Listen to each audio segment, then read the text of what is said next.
tenemos preparada una ponencia acerca de la neuroestimulación como tratamiento para el dolor crónico. Nos acompaña la doctora Georgina Galindo. Ella radica aquí en la ciudad de Guadalajara y ella es egresada del Instituto de Nutrición. Ella es alcohóloga intervencionista y, bueno, nos va a hablar un poquito de lo que es el dolor crónico, de dónde se genera y cuáles son las terapias que pueden apoyar el dolor neuropático. Y, bueno, sin mayor introducción, les dejo con la doctora para que comencemos con la sesión. Buenas noches. Hola, buenas noches. Yo soy la doctora Georgina Galindo. Un placer estar aquí con ustedes. Sabemos de antemano que pues va a haber personal público en general, a lo mejor no afín al área médica, entonces no vamos a indagar mucho en términos médicos, pero sí vamos a explicar lo que es patología del dolor primero para poder entender más adelante de qué se trata todo este tratamiento pues relativamente nuevo. Si empezamos, bueno, primero debemos de saber y conocer qué es el dolor, cómo se define. Hay muchísimas definiciones. Definitivamente no hay una perfecta. Sin embargo, bueno, estamos con la IASP, que es la Asociación Internacional para el Estudio del Dolor, en la que nos basamos. Refieren que es una experiencia sensorial y emocional desagradable asociada a una lesión. Sin embargo, puede ser esta lesión real o potencial, o puede ser que ya no exista. Sin embargo, entonces ya estamos aquí involucrando no solamente algo físico, algo emocional. Bueno, el dolor agudo siempre ha funcionado como un sistema de alarma para el sujeto, es decir, es como una protección ante nosotros. Sin embargo, cuando este dolor se cronifica, ya no existe un objetivo del mismo. Es un costo relativamente enorme. ¿Por qué? Porque es la principal causa de consulta médica. Inclusive ser más grande que un costo que genera el cáncer, que son 243 billones de dólares, o una patología crónica como la diabetes mellitus. Se dice que en Estados Unidos el costo va hasta los 635 billones de dólares anuales. Quiere decir que es un costo importante para la economía del país. Pero esto, pues bueno, solamente es en Estados Unidos, esto es a nivel mundial, los costos anuales son increíbles. Bueno, también es una de las causas principales donde las personas se ausentan de laborar. ¿Por qué? Pues porque ya no son capaces, existe una gran discapacidad. Sin embargo, bueno, lo que hablábamos, ya no solamente es algo físico, sino también algo emocional, que son lo que nos puede modular a percibir el dolor. El dolor se puede percibir diferente. ¿Por qué? Porque hay personas que tienen una ansiedad anticipatoria, o sea, ya tienen miedo a sufrir ese dolor. Hay personas que lo evitan, o inclusive hay personas que distrayéndolas ya el dolor puede disminuir. Sin embargo, si la atención se dirige hacia el dolor, este es incrementado.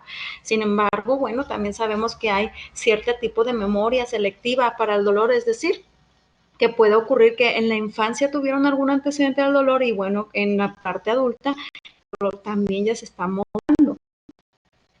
Si nosotros conocemos cómo puede ser algo sencillo, entender cómo nos damos cuenta que nos duele, pues con 4 estructuras básicas, desde saber que tenemos receptores, que tenemos unas vías que lo van a transmitir hacia el cerebro, hacia las estructuras cerebrales, y después van a descender. ¿Para qué? Pues para retirar, para evitar el dolor o para protegernos cuando hablamos de algo protector o de forma aguda.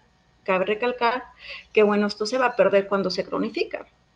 Dentro de esta primera etapa, que es la inflamación, bueno, hay un daño, hay una inflamación, y entonces hay una liberación de unas ciertas sustancias. No vamos a indagar en ellas, pero bueno, estos son unos ejemplos. Normalmente hay cierto umbral para que no nos duela. Sin embargo, cuando hay esta inflamación o cuando hay este daño, este umbral disminuye, por tanto, más señales al cerebro para decir, hay un daño, existe el dolor. Por lo tanto, entre el sitio activo del tejido y la percepción se produce una serie de eventos que van de forma consecutiva. Todo eso es la nocicepción, o sea, cómo vamos a entender este dolor. Por lo tanto, existen 4 etapas. Una es la transducción, que es cuando llega el estímulo, Entonces, este se convierte, ya sea el estímulo puede ser térmico, puede ser táctil, puede ser quemante, y entonces eso lo traduce nuestro cuerpo. Esta es la primera etapa del dolor. Después de esta transducción viene la transmisión, quiere decir que ya lo interpretó el cuerpo como que está ocurriendo algo ajeno o algo dañino, y entonces lo van a propagar o transmitir hacia las diferentes estructuras, que es a nivel central o a nivel medular. Después de todo esto viene la modulación. ¿Qué es la modulación? Bueno, cuando hay una alteración ya de estas señales a nivel de la médula como tal, o a nivel del asta dorsal de esta médula. ¿Para qué? Para amplificar o disminuir estas señales. De aquí ya se manda directamente hacia el cerebro, que es donde lo vamos a percibir a nivel de la corteza, y después vienen las estructuras descendentes. Esto es un pequeño esquema, bueno, de cómo existen también neuronas que nos ayudan para evitar que ocurra, para evitar que el dolor sea tan dañino. Y son estructuras que se llaman neuronas inhibidoras o interneuronas. Pero cuando hay una cronificación del dolor, estas mueren o estas se terminan, y por lo tanto el ciclo de este dolor perpetúa, y es cuando se vuelve crónico, es decir, ya hay un daño. Bueno, este es otro esquema, prácticamente lo mismo, se traduce, está el daño, se va hacia la médula, se transmite, se va hacia el cerebro, lo percibimos como dolor, y después viene entonces la información hacia el cerebro inhibitoria, del cerebro hacia abajo, o sea, las descendentes, que es cuando ya empiezan a liberar ciertas sustancias para tratar de disminuir el dolor. Y bueno, esto es una pequeña parte o algo muy simple de cómo podríamos entender qué está pasando con nuestro cuerpo por dentro cuando existe este dolor. Pero bueno, ya sabemos que tenemos un dolor, ya sabemos que existe, pero hay algo más. ¿Cómo lo vamos a explorar? El dolor se explora, por supuesto. Tenemos que saber cómo aparece, dónde se localiza, hacia dónde se va, cómo se siente, qué mejora, qué empeora. Es necesario siempre un adecuado interrogatorio. La anamnesis es vital, la exploración física, por supuesto, y si existe algún examen complementario, es lo ideal.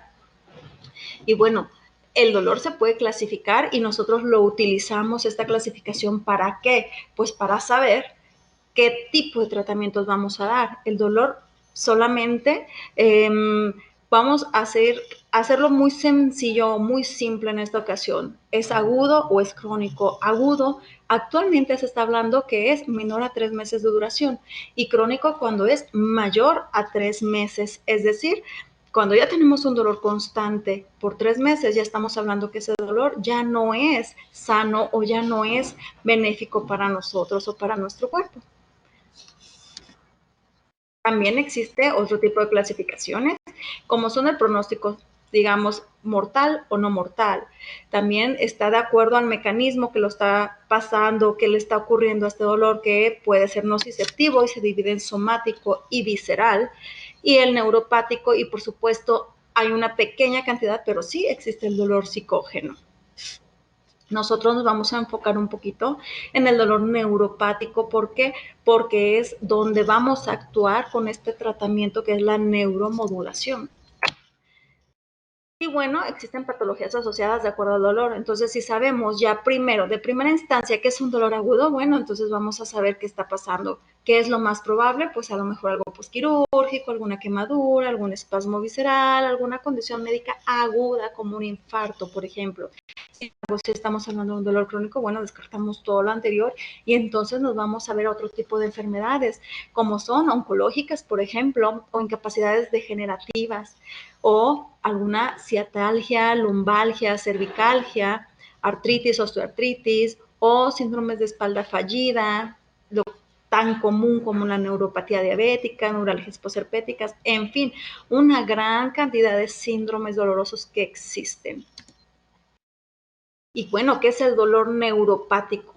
Recordemos que el dolor neuropático, como su nombre lo dice, es un daño en el sistema nervioso central y se relaciona con pérdida del estímulo sensitivo hacia el sistema nervioso central.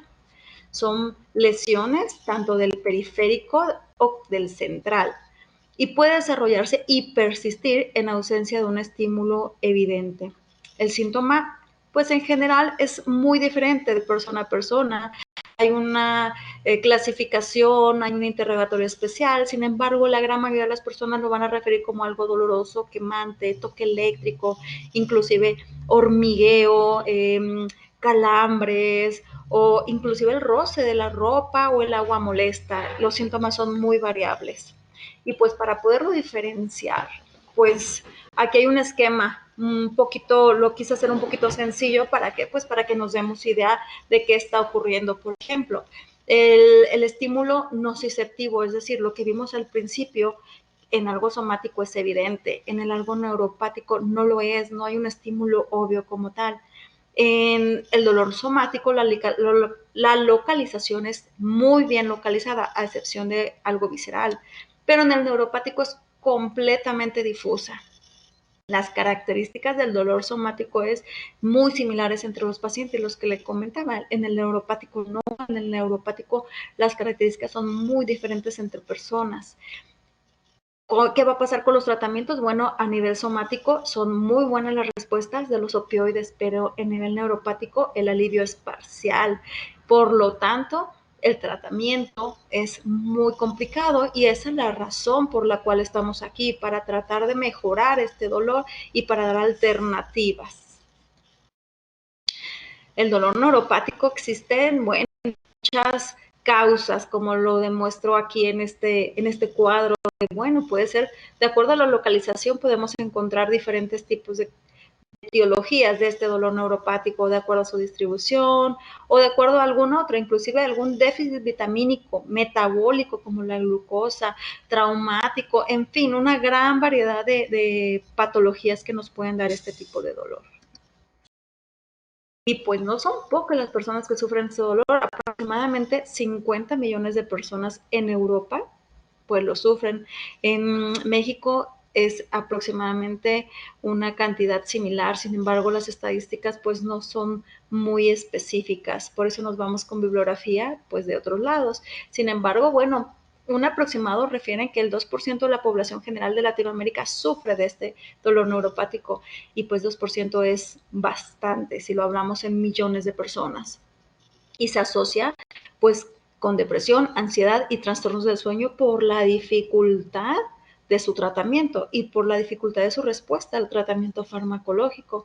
Por lo tanto, un 85% impactará significativamente en su calidad de vida, es decir, no podrán salir, no podrán estar con la familia, inclusive el comer, todo les afecta y por lo tanto, pues sus trabajos o su actividad laboral. Dentro de los dolores neuropáticos más comunes que hay, pues el más común y el que se lleva todo es el dolor lumbar en un 37% de los pacientes, pero no solamente lumbar, las radiculopatías de la columna, ya sea cervical, torácica o lumbosacra, son las principales patologías dolorosas. Después se vienen las metabólicas como la diabética, alcohólica, quimioterapia o secundaria al VIH y sus tratamientos. Posteriormente nos vamos a las herpéticas o posquirúrgicas, etcétera. Muchas enfermedades que pueden provocar este tipo de dolor. Y como nos vamos a enfocar en las patologías para no hacer muy extensa esta plática y va a ser muy general el que ustedes puedan reconocer por qué este tipo de dolores son los más frecuentes. En el dolor lumbar, por ejemplo, son de las afectaciones que más impacto tienen en la salud mundial, inclusive, porque hasta el 85% vamos a sufrir en algún momento de nuestras vidas este dolor. Y el casi 70% lo va a cronificar. Entonces, es algo que de acuerdo a nuestra pirámide poblacional, esto va en aumento y va a ser una patología que va a ocasionar muchos problemas a nivel costo económicos o costo pues para la economía de los países. Y se ha demostrado que el tratamiento quirúrgico, pues sí, es de elección en ciertos pacientes. Definitivamente el tratamiento quirúrgico puede ser una excelente alternativa, pero ¿qué pasa cuando el paciente ya se sometió a una cirugía y bueno, pues el dolor continúa, el dolor persiste o inclusive puede ser hasta incrementado posterior a una cirugía. ¿Qué pasa? Bueno, es cuando se viene el síndrome de espalda fallida, o incluso también es el síndrome de espalda fallida sin una cirugía, es decir, que no solamente con una cirugía el dolor sigue o se perpetúa. Y entonces, ¿qué implica esta definición que vemos? Pues que al final de la cirugía y la recuperación, ni el paciente ni el cirujano tiene lo esperado de acuerdo a este procedimiento quirúrgico. Y bueno, hay que saber que existen mitos, ¿no? ¿Y qué es un mito? Bueno, que esta cirugía pues falló, que el cirujano no lo hizo bien, esto es un mito, y que está relacionado con el procedimiento, porque me hicieron un procedimiento diferente al que debía de haber sido, también es un mito. ¿Por qué? Porque estos cambios van a ser inevitables, son cambios que obedecen a cada cuerpo, y estos son cambios que no se pueden evitar porque es una cirugía, y por lo tanto, pues el dolor puede ocurrir secundario a estos cambios que pueden estructurales, secundarios a la cirugía propia. Posteriormente nos vamos a la polineuropatía diabética, otra bastante común en nuestro país y a nivel mundial. ¿Por qué? Porque la incidencia cada vez es mayor. Es asintomática en el 50% de los casos y puede afectar a diferentes partes del sistema nervioso central, dando una diferente intensidad y distribución. De estos 4 puntos que estoy puntualizando aquí son las clasificaciones, pero la más común es la distal y simétrica, que es con la que nos vamos pues a describir. Esta es la más común, predomina en los miembros inferiores. Normalmente son parestesias, lo que les comentaba, calambres, toques eléctricos, o el dolor nocturno que mejora al caminar, o hipoestesia, que es una sensación de adormecimiento, como si tuvieran un hielo ahí o algo gordito. También existe disminución o abolición de los reflejos, comezón, prurito o una sensación quemante. Todas esas pueden ser una o todas. El paciente puede sufrir de todas, y posteriormente vienen las complicaciones como las secundarias, pues hasta falta de sensibilidad. También está otra patología cada vez más común, que son las secundarias a las quimioterapias. Y bueno, estas son patologías inevitables porque son tratamientos que deben de realizarse. Son dolor y pérdida de la sensibilidad en las manos y en los pies. Ocurre en pacientes con cualquier tipo de cáncer y puede ser ocasionada con una gran diversidad de factores para la quimioterapia. El daño contra la sensibilidad, pues sí, existe, pero ocasionalmente es raro, pero existe también el daño a los nervios que controlan la movilidad. Es decir, que el daño no solo es sensitivo, también puede ser motor. La mayoría lo refiere igual, como comentamos, entumecimiento, hormigueo y pérdida total de la sensibilidad. Es decir, a los pacientes se les puede caer las tazas porque ya no sienten las manos, o pueden perder algún miembro que tampoco lo sienten. Por lo general, esto se trata con antidepresivos, con anticonvulsivos y o analgésicos. Y como es tan difícil la sintomatología, pues hasta los agentes tópicos como la lidocaína son utilizados. También se utilizan los opioides, sin embargo, bueno, pues ninguna de estas opciones son realmente eficientes y todos van a tener efectos adversos. Lo que comentamos de la dificultad del tratamiento en el dolor neuropático, y es por ello la importancia de entenderlo. Dado todo esto, investigadores del MD Anderson, que es un centro de cáncer en la Universidad de Texas, pues están probando diversos tratamientos para neuromodular. Inclusive se están aventurando a decir que están revirtiendo estos efectos como las neuropatías por agentes de quimioterapia. Sin embargo, para poder dar un tratamiento, lo primero que debemos hacer es qué diagnóstico tiene, cuál es el diagnóstico algológico, es decir, qué tipo de dolor es, clasificarlo, ver en qué etapa está y posteriormente individualizarlo, ver cuál es su diagnóstico y pronóstico, posteriormente ver qué tratamientos ha tenido y entonces poder decidir qué tratamiento farmacológico o no farmacológico le podríamos ofrecer. El tratamiento farmacológico, bueno, pues ya está más que dilucidado. Según la Organización Mundial de la Salud, la escalera analgésica se divide en 4 escalones actualmente, o inclusive hay quienes se aventuran a dar un 5º escalón, que es un intervencionismo pues con técnicas quirúrgicas abiertas. Dentro del primer escalón están los antiinflamatorios no esteroideos y algunos otros fármacos. En el segundo escalón estamos actuando ya con opioides débiles y con los del primer nivel. Ya en el tercer escalón, cuando nada nos ha servido y no nos ha funcionado, seguimos avanzando hacia el tercer escalón, que son los potentes como la morfina, y después nos vamos con los antiinflamatorios y o adyuvantes. Y si ninguna de estas opciones nos da un resultado que es, bueno, entonces tenemos que irnos hacia el cuarto escalón, que es el intervencionismo, porque no podemos dejar que un paciente sufra. Los AINES son muy pues utilizados constantemente. ¿Por qué? Porque son de venta libre. Sin embargo, bueno, hay una toxicidad gastrointestinal hasta en el 60% de las personas.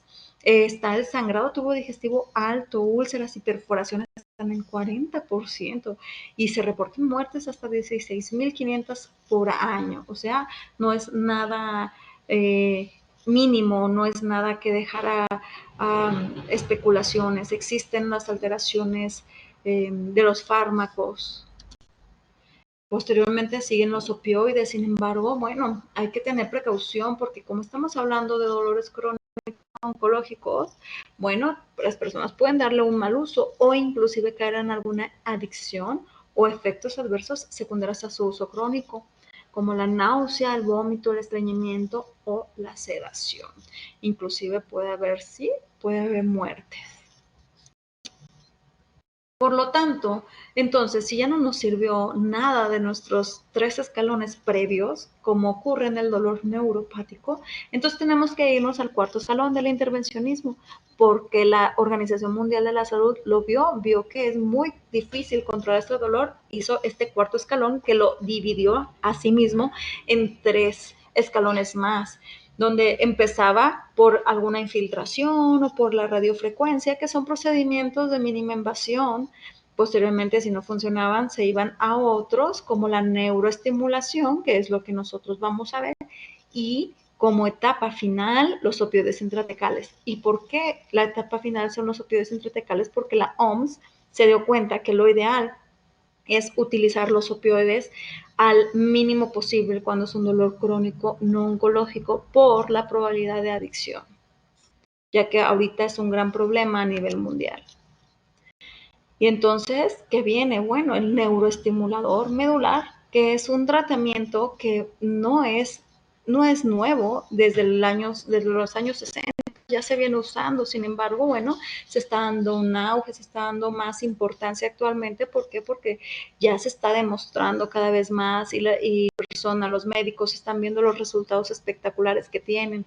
Y no solamente la neuroestimulación, sino también, bueno, se puede acompañar de la rehabilitación y la fisioterapia. En esta imagen vemos pues un neuroestimulador o el generador del impulso. Si ustedes lo ven, no es de gran tamaño. ¿Y qué es neuroestimulación? Bueno, es un dispositivo electrónico que se va a implantar en el cuerpo para tratar el dolor crónico, que no va a responder, como ya dijimos, a los otros tratamientos. Como yo les comentaba, es un tratamiento altamente eficaz desde 1960. En la imagen vemos cómo están colocándose estos electrodos. Si ustedes se fijan, son realmente muy delgados, por lo que entonces se pueden colocar de forma percutánea y no necesitar que sea otra cirugía, por ejemplo. El tamaño puede ser parecido al de un reloj. Normalmente se coloca mediante una mínima invasión en la parte baja del abdomen o en los glúteos bajo anestesia local y una leve sedación. ¿Qué es lo que va a hacer este generador? Bueno, va a generar suaves impulsos eléctricos, va a transmitir unos cables hacia el espacio epidural dentro de la columna, como aquí se ve en la imagen.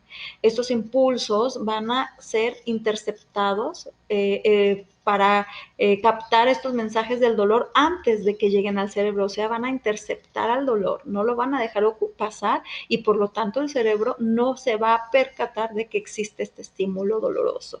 Digamos que va a actuar como bloqueando. Estos impulsos eléctricos van a producir ningún tipo de ruido, no van a hacer para ustedes pues nada ofensivos y son completamente programables. Cada paciente puede ajustar la intensidad porque les van a dar o se provee al paciente un controlador de mando donde pueden ajustar los parámetros. Es decir, pues que me duele un poquito más, lo ajusto, o me duele menos, lo disminuyo. ¿Y quiénes lo pueden utilizar? Toda aquella persona que sufre de un dolor crónico, neuropático, como los síndromes de espalda, como en el cuello, brazos, piernas, o inclusive pacientes que puedan tener un dolor en pierna y el brazo contrario, también se puede. No tiene que ser una estructura adyacente. Un paciente puede ser candidato al tratamiento y puede probar la terapia. Se puede colocar, se puede probar de 3 a 10 días, me sirve, entonces es una fase de prueba y se implanta el estimulador permanente. Beneficios ya hablamos muchísimo, simplemente el aliviar el dolor. Van a referir un 50% menos del dolor, es decir, que las personas van a tener por lo menos ese alivio del dolor y por lo tanto una disminución de los medicamentos o incluso hasta retirarlos. Aunque sí, claro, es muy importante recalcar que no vamos a eliminar el dolor ni se va a curar la enfermedad. ¿Sí? Por ejemplo, si estamos hablando que este dolor es por una neuropatía diabética, pues este neuroestimulador no va a curar la diabetes, entonces solamente va a aliviar el dolor. Por lo tanto, la calidad de vida. Eso es algo realmente importante, la calidad de vida, porque solamente la persona que sufre el dolor sabe cómo le afecta la calidad de vida, lo cual es importante para su salud mental, no solamente su salud física. Y bueno, es altamente costo benéfico y costo utilitario. ¿Por qué? Porque con esto las economías a nivel mundial prefieren instalarlo, prefieren tenerlo dentro de los cuadros, porque ellos ya vieron que si colocando estos aparatos los pacientes regresan y se reincorporan y entonces su economía resurge. Entonces, si de primer mundo ya se dieron cuenta, bueno, entonces esto es también hay que darle un ojo a nosotros y a nuestro país, ¿no? Lo más importante también, que la OMS lo recalca, está libre de la adicción de los opioides, libre de los efectos adversos de todos los medicamentos, pues no utiliza medicamentos, por lo tanto es el tratamiento ideal para alguien que tiene un dolor crónico no oncológico. Y el tratamiento de este aparato es costo efectivo. Muchísimos estudios se han hecho al respecto y bueno, es que al paciente se le va a ahorrar en total con costos de medicamentos, costos quirúrgicos, costos de cualquier tipo, bueno, hasta $100,000 a lo largo de la vida de este paciente. Y bueno, cabe recalcar que a pesar de esto, la calidad de vida, ¿no? Nuevamente. Por supuesto, existen efectos secundarios como cualquier procedimiento o como cualquier cosa que se va a realizar en esta vida, todo tiene un efecto. ¿Qué puede ser? Bueno, algún hematoma o que hay alguna deficiencia en el dispositivo o de los cables, pero bueno, eso se puede arreglar reprogramándose o haciéndose una intervención para reemplazar algún componente que estuvo pues deficiente. Que haya una estimulación intermitente o que no logre controlar el dolor de forma permanente, que se estimule una zona inadecuada, pues esto normalmente ocurre cuando hay en los electrodos.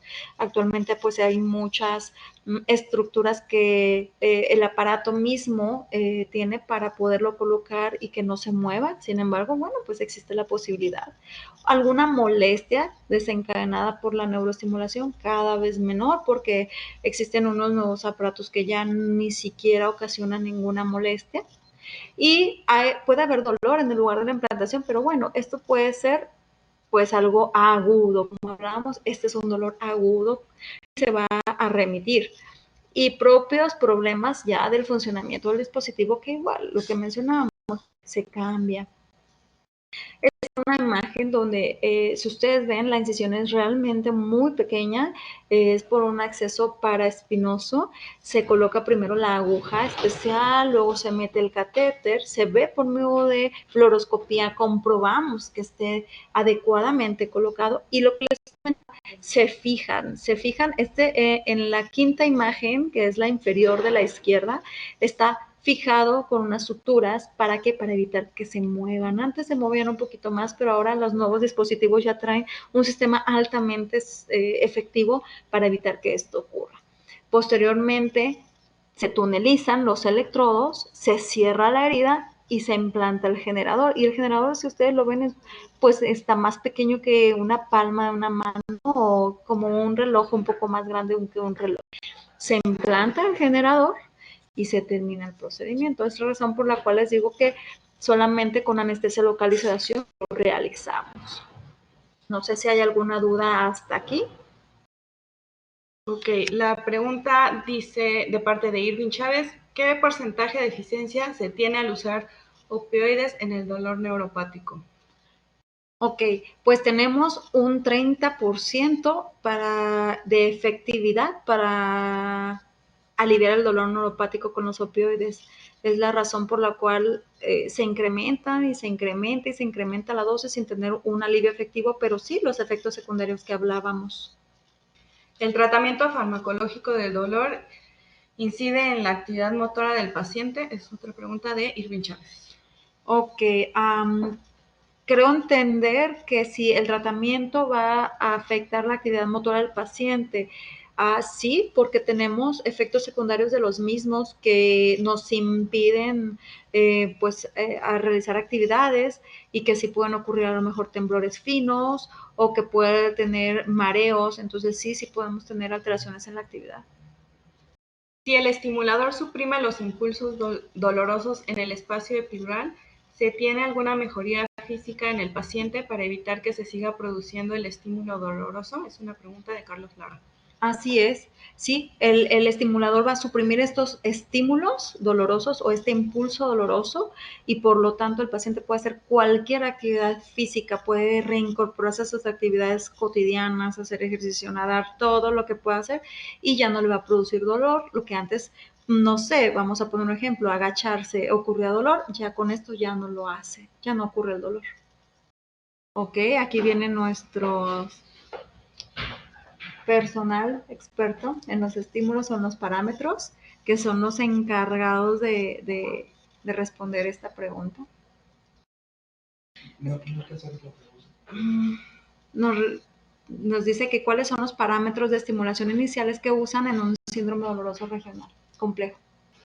Bueno, los parámetros en realidad dependen de la sensibilidad de cada paciente, desde la amplitud de la corriente hasta los cambios en la frecuencia y en los anchos de pulso. Usualmente lo que se hace al principio es configurar una configuración monopolar y se explora entre cada uno de los contactos del electrodo a una corriente tolerable para el paciente, en donde, esta prueba se hace intraquirúrgica para evaluar la sensibilidad y pues posteriormente los cambios son de acuerdo a la tolerancia del paciente y al estímulo o a los efectos secundarios que produce.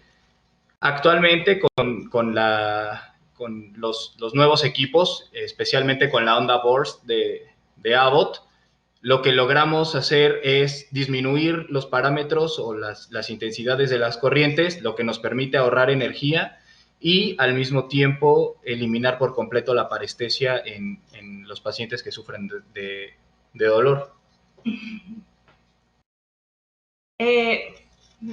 Mercedes nos pregunta si hay experiencia en los pacientes pediátricos. Si se colocan en los pacientes pediátricos, sin embargo, con ellos se tienen que estar probablemente recambiando de acuerdo a que ellos empiezan a su crecimiento y entonces puede haber algún movimiento de los electrodos. Entonces sí, hay que estarlos con ellos evaluando de un poco más continuo o más cercano porque se pueden mover y entonces la estimulación puede perderse. Ok, los polos. Bueno, los polos de la paleta ustedes son los únicos que tienen una paleta con... Tenemos la tetrapolar y la penta, ¿cierto? Sí, tenemos paletas de 8 contactos, de 16 contactos y la de 20 contactos, paleta con 20 contactos. Es que dice que no alcanzó a escuchar Los contactos todo, ¿no? con paleta definitivamente son quirúrgicos y son abiertos. Esos son colocados por neurocirujanos especiales o expertos en este tipo de tratamientos. A ver, aquí Jesús Fonseca dice que no alcanzó a escuchar todo del sistema que utilizamos y de cuántos polos es la paleta. Entonces, bueno, me parece que la pregunta iba enfocada a los parámetros de estimulación. Entonces, los parámetros de estimulación en estos dispositivos que nosotros estamos mencionando nosotros hacemos una configuración o una prueba intraquirúrgica en la cual se hace una configuración de estimulación tónica. Lo que nosotros estamos buscando es mover los parámetros a manera de que el paciente tenga la sensación de parestesia o tenga el calambre. Inmediatamente el dispositivo hace un switcheo en el cambio de la terapia de la burst, de la tónica a burst. Entonces, ahí es una modificación interna del sistema. Ahora, dependiendo de la región del dolor, tenemos distintos tipos de electrodos que son a veces a lo mejor para miembro superior o nada más tiene miembro inferior, tiene de un lado, tiene del otro o tiene en varios lados. Entonces, por ejemplo, si es sencillo, utilizamos el cilíndrico y si ya es un poco más complejo, podemos utilizar los de paleta, que de paleta tenemos el tetrapolar y el penta, que son de 4, 8 y de 4 a 16, perdón, y de 20 de pines. Entonces, ahí depende mucho de la región del dolor o las regiones en donde tiene dolor el paciente, ¿no? Y de aquí el cilíndrico se introduce por punción lumbar y ya los que sean de paleta tiene que ser a través de una laminectomía. ¿Quieres activar la cámara para que lo vean? A ver. Vamos a activar aquí tantito la cámara para que puedan ver los electrodos. Listo. Bueno, no sé si se alcanzan a ver. Entonces es la penta. Ok. Este es la paleta y este es el tetrapolar. 8 pines y 20 pines. 20 pines. ¿Sale? No sé si los alcanzan a ver. Y este es el otro. Y bueno, Levet es el único que tiene 20 pines. Es para que la industria que lo tiene. Y bueno, este es el cargador. Realmente, como lo ven, es bastante pequeño. ¿Sí? Y este es el libre de recarga. Ok. Y este todavía más pequeño, que sí necesita recarga y pues realmente súper delgado, no sé si lo alcanzan a ver.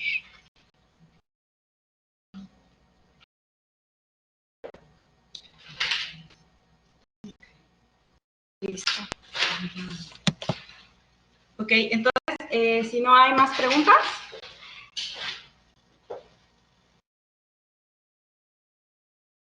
¿Qué prueba utilizas tú? Bueno, aquí dice, gusto de saludar a la doctora, tal vez hablaste de esto, pero ¿qué prueba utilizas para la estimulación? Sí, utilizamos prueba transquirúrgica. Nosotros, como lo mencionaba, colocamos solamente los cilíndricos y entonces la colocamos transquirúrgica. Si en el momento el paciente junto con pues el biomédico hacemos las pruebas, ellos ven los parámetros de estimulación en ese momento y si como el paciente está bajo una sedación, entonces nos responde y nos dice si hay alivio, no hay alivio del dolor, siento mi estímulo. Entonces, esos son los parámetros que se van a elegir, pero son siempre transquirúrgicos y son en base a cada paciente, vaya. Bueno, también en este caso se puede hacer la prueba ambulatoria, que consiste de la colocación de los electrodos, una extensión y un dispositivo similar al implante, pero que queda por la parte de afuera. Entonces, lo que se hace es darle estimulación entre 5 y 7 días.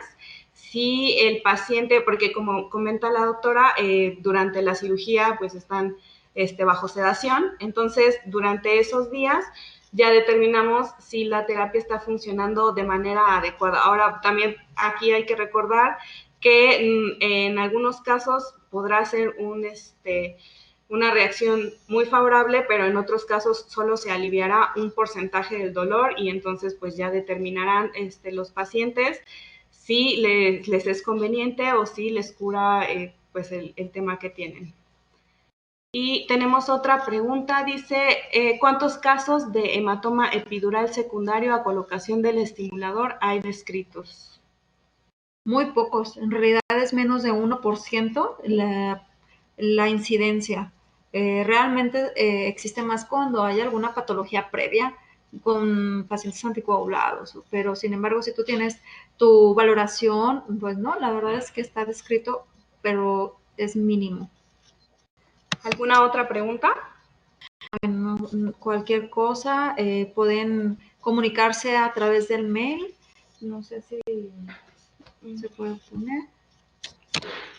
Vámonos a la última. Okay. Este es mi mail, si gustan anotarlo. Y pues cualquier duda, pregunta, pues con mucho gusto se la resolvemos o mandamos información. Si es personal médico, pues mandamos artículos, o si es persona que no sea personal médico, pero desea recibir información, también les hacemos llegar información como pacientes. Tenemos ambas bibliografías, entonces podemos pues mandar las que nos soliciten. ¿Cuál es el costo del aparato? Nos preguntan. Del sistema libre de recarga.